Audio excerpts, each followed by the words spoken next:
तो आज का जो टॉपिक है वो ये है कि जैसे मान लो किसी के साथ में प्रेम हो गया, लव अफेयर।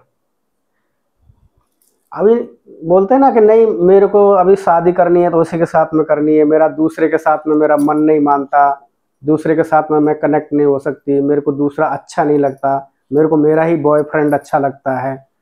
हाँ, तो ये जो कंडीशन बनती है वो कैसे बनती है, कुंडली के आधार पर अपन कैसे जा सकते हैं कि ये कंडीशन आती है तो कैसे आती है। और उसी के चक्कर में देखो बहुत सारे जो लोग हैं, ऐसा नहीं है कि किसी के साथ में लाइफ में कोई पार्टनर नहीं आता हो, ऐसा कोई लाइफ हो सकती है किसी की भी, लड़का हो चाहे लड़की हो।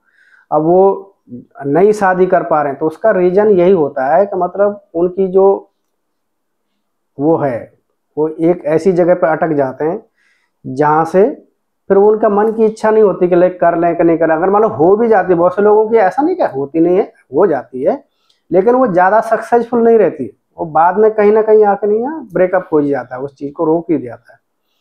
तो ऐसी अगर कंडीशन अगर आ रही है कुंडली के, अगर बच्चे को ऐसा हो रहा है तो कैसे हो रहा है, तो उसको कैसे जान सकते हैं। पहले तो देखो यानी वो मेरे साथ में हो रहा है, जैसे मान लो मेरी कुंडली है, मेरे साथ में अगर मान लो मैं किसी को प्रेम करता हूँ, मैं चाहता हूँ कि मेरी शादी उसी के साथ में हो और मैं किसी दूसरे को एक्सेप्ट नहीं कर सकता, मैं शादी करूंगा तो उसी का, तो अब ये मेरी सेल्फ कंडीशन हुई ना, क्योंकि मैं सोच रहा हूँ ऐसा। अब जैसे मान लो ये एक कुंडली का आप तुमको उदाहरण देकर समझाता हूँ। जैसे मान लो ये वृश्चिक लग्न है, अब ये लग्न में पहले तो मैं सेल्फ में अपने को देख लूँ ना ये चीज के लिए। अब ये जो वृश्चिक लग्न है इसमें 3 नक्षत्र आते हैं। विशाखा, विशाखा किसका है, ये गुरु का हो गया, गुरु का नक्षत्र है।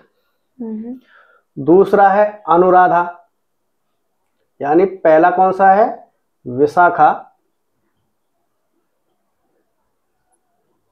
जो इसका गुरु मालिक है। दूसरा इसमें नक्षत्र आता है अनुराधा, जो शनि उसको रूल करता है। तीसरा जो आता है वो है ज्येष्ठा, जो बुध उसको रूल करता है। ये 3 नक्षत्र हैं। अब ये लग्न में, वृश्चिक लग्न में ये 3 नक्षत्र आते हैं। विशाखा, क्योंकि हमारा जन्म हुआ है तो मेरा किसी न किसी लग्न में जो नक्षत्र होगा वो होगा ना, मेरा किसी नक्षत्र में तो हुआ होगा ना, ऐसा डायरेक्ट तो मैं टपका नहीं होऊंगा, समझे। तो मैं कौन से नक्षत्र में हुआ है, अगर मान लो मैं किसी बड़ी उम्र के लड़के से प्रेम करता हूँ या लड़की से प्रेम करता हूँ तो इसका मतलब है कि वो शनि हो सकता है, क्योंकि मेरा जन्म शनि में हुआ होगा, शनि उसको कर रहा होगा रूल, समझ रहे हो। अगर मैं छोटे से कर रहा हूँ, यानी मेरी जीवन में छोटे आ रहे हैं, मतलब मेरी उम्र से अगर छोटे हैं, तो इसका मतलब है कि कहीं ना कहीं बुध उसको फॉलो कर रहा है, समझ रहे हो। अगर जुपिटर है तो जुपिटर मतलब सेम उम्र, ज्यादा कुछ नहीं, अध्यात्मिक की तरफ रह सकता है, अच्छा व्यवहार हो सकता है। अब बात आती है प्रेम की। तो प्रेम अब जो है लव के है, अब हमारी क्वेश्चन ये है कि लव के ऊपर, यानी मैं किसी से प्रेम करता हूँ, शादी में उसी से करूंगा, ये प्रश्न है ना। तो लव का कौन सा हाउस है, ये है 5वां हाउस, क्या है, रोमांस, लव, ये है प्रेम, 5वां हाउस प्रेम है। अब ये जो राशि है 12वीं राशि, ये इस राशि में भी 3 नक्षत्र, हर राशि में 3 नक्षत्र हैं। अब इसमें कौन सा है, पहला है पूर्वा भाद्रपदा,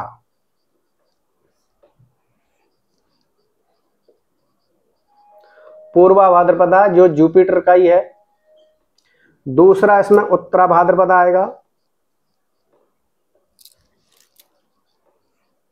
उत्तरा भाद्रपदा आएगा जो वो शनि का है।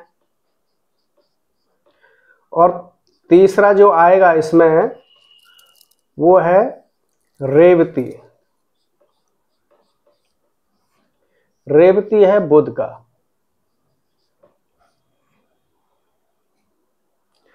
रेवती बुध का है। अब समझ लीजिए बात हो रही है कि हमारे मैं उसी से करूंगी और किसी से नहीं करूंगी। तो उसके लिए क्या करेंगे हम उस चीज को, क्योंकि वो चीज फिक्स है। यानी मैं, वो क्या कह रहा है कि मैं उसी के साथ में कम मतलब अच्छे से रह सकता हूँ, या उसी के साथ में मैं वही मेरे को अच्छा लगता है, बाकी मैं दूसरे के साथ में नहीं रह सकता। कहने का मतलब उसका ये प्रश्न उसका ये है कि मैं दूसरे के साथ में नहीं रह सकता यहाँ हूँ। पे मैं कुछ कहना चाहती हूँ गुरुजी कि आप पुरुष के अंदर आप शुक्र देखेंगे ना, वाइफ के तौर के नहीं ऊपर नहीं, से। वो अभी वो बात की बात है। अच्छा ठीक है। प्रश्न ये है कि मैं अभी एक ही जगह पे अटका हूँ, दूसरा मेरे को पसंद नहीं आ रहा, तो मैं ठीक है। एक जगह पे क्यों अटका हूँ? मैंने एक जगह फिक्स हो गई। फिक्स का मतलब है कि मैं फिक्स है इसी पे फोकस में क्या कर रहा हूँ, मैं उसी चीज पे अटका हूँ।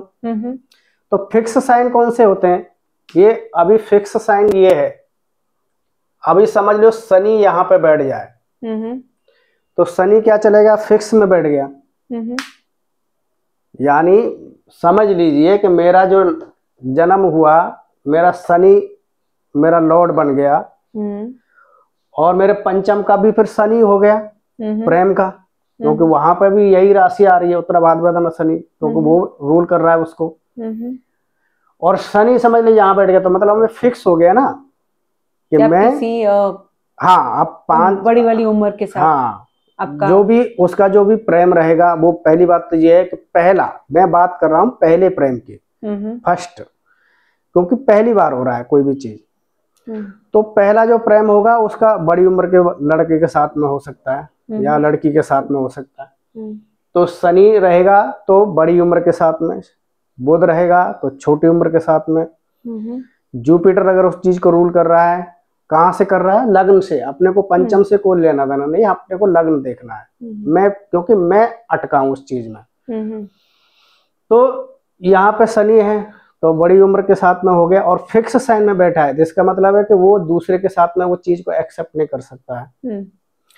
लेकिन ये 10वां जो हाउस होता है वो है स्टेटस का। यानी मैं जिससे प्रेम कर सकता हूँ, कर रहा हूँ, उसका हो सकता है स्टेटस बहुत लेवल का हो सकता है मेरी वजह से, क्योंकि मेरा मन जो है उस चीज में जुड़ा है। यानी मेरी वजह से उसका स्टेटस अच्छा हो सकता है, क्योंकि कनेक्टिव मैं हो रहा हूँ उसके साथ में, वो मेरे साथ नहीं हो रहा है। वो हो चाहे ना हो, उससे कोई लेना देना नहीं है, मैं उसके लिए हो रहा हूँ। यानी मेरे प्लानेट उस चीज के लिए उसके लिए बेनिफिट करेंगे। तो उसका हो सकता है स्टेटस अच्छा रह सकता है, अच्छे लेवल पर काम कर सकता है। सूर्य है यहाँ पे तो हो सकता है कि सरकारी जॉब में भी हो सकता है, या उसके पिताजी सरकारी जॉब में हो सकते हैं। समझ रहे हो? अगर बात आती है मैरिज की, वैवाहिक जीवन की, तो वैवाहिक जीवन को जो यहाँ से जो रूल कर रहा है वो कौन है? शुक्र। क्योंकि दूसरी जो राशि होती है सेकंड राशि, उसको जो सप्तम हाउस को जो पार्टनर को जो रूल कर रहा है प्लानेट, जो राशि वहां पे जो रूल कर रही है शुक्र है, वो शुक्र की राशि है, दूसरी राशि शुक्र की राशि है। तो अब ये यहाँ पे जो नक्षत्र जो रहता है शुक्र में, जो यहाँ पे जो नक्षत्र होता है, एक रोहिणी नक्षत्र आता है, मृग नक्षत्र आता है। रोहिणी क्या है? चंद्रमा का है, तो इसका मतलब है कि वो ज्यादातर जातक हो सकता है चंद्रमा का नक्षत्र, चंद्रमा माँ होती है तो हो सकता है उसको माँ का सपोर्ट हो, माँ सपोर्ट करती हो, या माँ बोलती हो कि तू ऐसा कर वैसा कर। मंगल है, मंगल भी कहीं ना कहीं, मंगल अगर वहां पे है तो मंगल अगर उस चीज को रूल कर रहा है तो मंगल की वजह से डिले हो सकती है। या फिर वो हो सकता है कि वो ये सोचे कि भाई, या भाई वो ये सोचे कि बहन की शादी नहीं हो रही, या बहन ये सोचे कि भाई की शादी नहीं हो रही, कुछ भी एक्स वजह, मतलब मंगल का कहीं ना कहीं उसमें रोल रहेगा। और समझ लो कि सूर्य अगर यहाँ पे बैठ जाए, यहाँ का मालिक अगर यहाँ पे बैठ जाए, अब कहानी बदल जाती है। कहानी कैसे बदल जाएगी कि मैंने प्यार किया, मैं हूं, मैंने प्यार किया, मैं हूं, ये लव है, मैंने प्यार कर लिया यहाँ पे फिक्स में, मैं इससे अटक गया। अब ये यहाँ पे अब इसका जो स्वामी है ये यहाँ पर अटक गया। अब ये क्या है? ये है चेंज, तंत्र मंत्र विद्या, करणी बाधा। अभी मेरी क्या सोच रहेगी, मेरे को अपने प्रेम को जो है अपने पास लाना है। हम्म मैं अटक तो गया, हम्म अब मेरे को उसको अपने पास में लाना है। तो अभी मेरी क्या सोच रहेगी, यार इसको अच्छा उसको तंत्र मंत्र से लाऊं, कुछ वशीकरण करके ले आऊं। हम्म फिक्स साइन का क्या मतलब है, उसमें एक दूसरी बात ये भी रहती है कि फिक्स का क्या मतलब है कि जैसे मान लो किसी ने बोला, दो तरह के नेचर होते हैं। हम्म चर राशि का नेचर क्या रहेगा कि जैसे मान लो मैं आपको बोलूं मेरे पास फोन मत करना, हम्म तो चर राशि वाला क्या बोलेगा, वो थोड़ी हाँ नहीं करूंगा, बाद में उस पर रहा नहीं जाएगा, वो जरूर तुमको फोन करेगा, हम्म बार बार फोन करेगा, क्योंकि चर है ना, एक जगह पे स्थिर नहीं रहेगा। तुम कितना भी मना करो उसको, तुमको बार बार फोन करेगा। स्थिर राशि का क्या है, उसने बोला मेरे को फोन मत करना, मैं तेरे को सामने से फोन करूंगा, तो फिर वो चाहे अगर 4 दिन फोन नहीं करे, 2 दिन फोन नहीं करे, 10 दिन फोन नहीं करे, महीने 2 महीने फोन नहीं करे, वो क्या सोच के नहीं बैठेगा, अरे उसने बोला है ना कि मैं फोन करूंगा। वो ये नहीं सोचेगा कि मेरे को करना चाहिए फोन, वो क्या बोलेगा, नहीं नहीं उसने बोला है ना कि मैं फोन नहीं करूंगा, समझ रहे हो, तो फोन नहीं करेगी। या करे, वो लड़की है चाहे लड़का है, फोन नहीं करेगा। अगर वो लड़की है तो करेगी नहीं, वो ये सोच के नहीं बैठी रहेगी कि अरे उसने बोला है फोन नहीं करना तो नहीं करेगा। हर आदमी क्या सोचेगा, अरे यार एक बार बोला इसने फोन नहीं किया, ये भी कारण बनता है ना। तेरे को अगर मैंने बोल दिया तो क्या हो गया, तेरे को फोन करना चाहिए था ना मेरे को, ये बात है। करनी बाधा क्यों रह सकती है, वो करनी के द्वारा क्यों लाएगी, क्योंकि उसका जो है सूर्य है, जो उसका मालिक है, जब उस हाउस को जो रूल कर रहा है वो अष्टम में रहेगा, तो करनी बाधा के द्वारा वो चीज रहेगी, बराबर। समझ। अब रही मैरिज, अब मान लीजिए वो चीज, यहाँ पे केतु का भी नक्षत्र आता है इसमें, तो अगर मान लो वो चीज वहां पे सूर्य के नक्षत्र में, अगर मान सूर्य के नक्षत्र में है, या मतलब चंद्रमा के नक्षत्र में है, या मंगल के नक्षत्र में है, और समझ लीजिए अब लव का अफेयर का जो अभी यहाँ का जो मालिक है ये मीन राशि को, तो 12वें राशि में है वहां पर, हाँ गुरु है। अब समझ लीजिए गुरु यहाँ बैठ जाए, समझ लो गुरु यहाँ बैठ जाए, तो उसको रियल में क्या करना चाहिए भाई, गुरु का भी तो नक्षत्र है ना इसमें।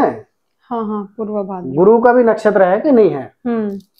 अगर मान लो गुरु का नक्षत्र है, अब शनि का भी है, बुध का भी, अब गुरु का नक्षत्र है, अब गुरु समझ ले यहाँ पे बैठ जाए, और ये जो राशि है, ये जो 7वीं जो राशि है काल पुरुष के हिसाब से, ये राशि किसकी है, विवाह की राशि है। विवाह की राशि है कि नहीं, काल पुरुष के आधार पर जब देखोगे आप, तो ये जो राशि है ये विवाह की राशि है। अब यहाँ पे जो नक्षत्र है, ये जो राशि है, इसको रूल करता है जुपिटर। जुपिटर अगर यहाँ पे बैठ जाए, ये है 12वां घर, 12वें घर को जो रूल कर रही है वो 7वीं मैरिज की राशि रूल कर रही है। तो इसका मतलब है कि उसको जो शादी जो होगी वो किसके साथ में होगी, अदर कास्ट वाले के साथ में होगी, और दूसरे, क्योंकि ये विदेश का है, अदर कास्ट का है। 12वां जो हाउस होता है वो विदेश का होता है। हो सकता है कि उसका कोई फ्रेंड या उसके सर्कल में ऐसा हो, जो हो सकता है कि उसको प्रेम करता हो, वो विदेश में रहता हो, लेकिन इस अभी क्या रहता है समझ में नहीं आता, क्योंकि मालूम तो है नहीं ना मेरे को, क्योंकि मैं तो यहाँ पे अटकी हूँ, मैं अटक गया हूँ यहाँ पे। अब मेरे को ये समझ में नहीं आ रहा, मेरे को कोई भी प्रपोज कर रहा है, बाहर का कर रहा है, या मतलब अदर कास्ट का कोई कर रहा है, या दूर का कहीं करता है, जैसे मान लो कोई पंजाब का कर रहा है, या कोई बिहार का मेरे को अगर कोई बोल रहा है कि मैं तुमसे प्रेम करता हूँ, ये करता हूँ, वो क्या, अब उसको तो समझ में नहीं आ रहा, वो तो बोली नहीं मैं तो इससे प्रेम कर रही हूँ ना, मैं तो इससे प्रेम कर रही। अब ये गुरु क्या बोल रहा है, मैं तेरे को शादी के लिए प्रपोज कर रहा हूँ कि तू मेरे साथ में शादी कर, लेकिन ये मना कर रहे हैं। लेकिन ये क्या बोल रहा है कि नहीं मैं तो इसके साथ साथ करूंगी। अब इसको समझ में नहीं आ रहा कि ये तो करेगा ही नहीं ना तुम्हारे साथ में, बराबर, ये तो करेगा ही नहीं, क्योंकि वो तो फिक्स है, उसको करेगा नहीं, उसने अपना तुम्हारे से स्टेटस बना लिया, वो करेगा नहीं, वो नहीं करेगा उसको, ये तो तुम्हारी वो है, वो प्रेम ही नहीं करेगा, क्योंकि वो तो एक तो पहले से ही वो अष्टम में बैठा है, अष्टम में है, और दूसरी बात जो राशि है तो क्या सलाह सिंह राशि है। तो आप क्या सलाह देंगे? तो कहने का मतलब है कि जब दूसरी जो सेकंड मैरिज है, मतलब दूसरे के साथ में अगर उसका प्रेम होता है, या मतलब वो सोचे कि मैं इसको छोड़ देती हूँ दूसरे किसी के साथ में, मतलब मैं दोबारा से मैं सोचूं कि किसी दूसरे के साथ में, तो वो सेकंड जो आएगा वो जुपिटर आएगा। जुपिटर अब उसके साथ में हो सकता है उसकी शादी हो जाए, अच्छा, विवाह हो जाए उसके साथ में, तो वो सही होगा। अब दूसरा मतलब बुध के हिसाब से देखें उसके तो बुध भी यहीं पे है, समझ लीजिए। अगर बुध यहाँ पे है, यहाँ पे अगर बुध है, क्योंकि बुध और रवि जो है, सूर्य और बुध ज्यादातर लगभग एक जगह ही रहते हैं, अलग अलग बहुत कम जो है वो दूसरी जगह पे जाते हैं, लगभग एक ही पोजीशन में रहते हैं, वो पास पास आस पास में रहते हैं। आगे या तो एक घर आगे रहेगा या तो एक घर पीछे रहेगा। रवि में हाँ, तो यहाँ अब वो यहीं पे हो सकता है। तो इसका मतलब अब बुध क्या, बुध प्रेम है, वो भी प्रेमी है ना, लव है, बुध भी लव है, तो वो भी बुध भी लव है, यहाँ पे भी ये कंडीशन है। तो इसका मतलब है कि शादी में, यानी लव मैरिज जो मैं चाह रहा हूँ कि मेरी शादी लव वाले से, जिससे मैं प्रेम करता हूँ, वो चाहता हूँ उससे करूँ, आप उससे चाहे कितना भी कोशिश करो, वो शादी नहीं होने वाली है। सीधा सा हिसाब है। शादी किसके साथ में होगी? अरेंज मैरिज, इसके साथ में होगी, जुपिटर के साथ। हाँ, यानी अरेंज मैरिज ना। हाँ, इससे अगर जब तुम सोच लोगे कि भाई मेरे को इससे कनेक्ट होना है, वो तुम्हारी लव मैरिज भी हो जाएगी, जैसा चाहो वैसे। अरेंज मैरिज तो हो ही जाएगी, कोई उसमें दिक्कत नहीं, लव हो जाएगा, उसमें फिर लव भी हो जाएगा तुम्हारा, सब कुछ हो जाएगा, सब बेड सब ठीक हो जाएगा। ठीक है। तो कहने का मतलब ये है कि अगर तुम सोचो कि मैं उसको करनी के द्वारा वशीकरण के द्वारा कर लूं, या फिर मैं उसको कोई ऐसी ये दे दूंगा जिससे कि वो मेरी तरफ आकर्षित हो जाए, या मैं उसको कुछ खिला पिला दूं, कुछ भी तंत्र मंत्र विद्या कर दूं, ये सब जो है ना कुछ काम करेगा नहीं। सिर्फ भाग्य में जो लिखा है। हाँ, तुम्हारे को सिर्फ फंसना है और कुछ होना नहीं। ठीक है, तो आपने बहुत अच्छे से समझाया है लव मैरिज या अरेंज मैरिज के बारे में। तो इसी तरह आप हमारे केपी एस्ट्रोलॉजी के चैनल में ज्ञान बांटते रहिए। अभी कोई बोलेगा कि नहीं शनि, अब बोलते हैं ना शनि की दृष्टि पड़ी है, क्योंकि शनि बोले यहाँ पर देख रहा है, आज शनि क्या करेगा, उसकी जो रियल में तुम देखो ना कि वो जुड़ कहाँ से रहा है, कहाँ से कर रहा है। शनि क्या करेगा? शनि की दृष्टि है तो क्या, शनि की दृष्टि हमेशा कोई भी चीज को कराती है। अगर शनि की दृष्टि अगर सप्तम पर पड़ रही है तो उसका मतलब है कि वो चीज को एग्री कर रहा है करने के लिए, शादी कराने के लिए। ऐसा नहीं है कि वो आपकी रुकावट डाल रहा है, वो चीज लेट सेट हो जाए वो बात एक अलग है, लेकिन वो प्रॉमिस तो दे ही रहा है ना वो, यानी कहीं ना कहीं किसी ना किसी जरिए से वो सप्तम हाउस से जुड़ा ही है बराबर। तो वो भी तो प्रॉब्लम है। ठीक है गुरुजी, बहुत ही अच्छा से एक्सप्लेनेशन कर दिया।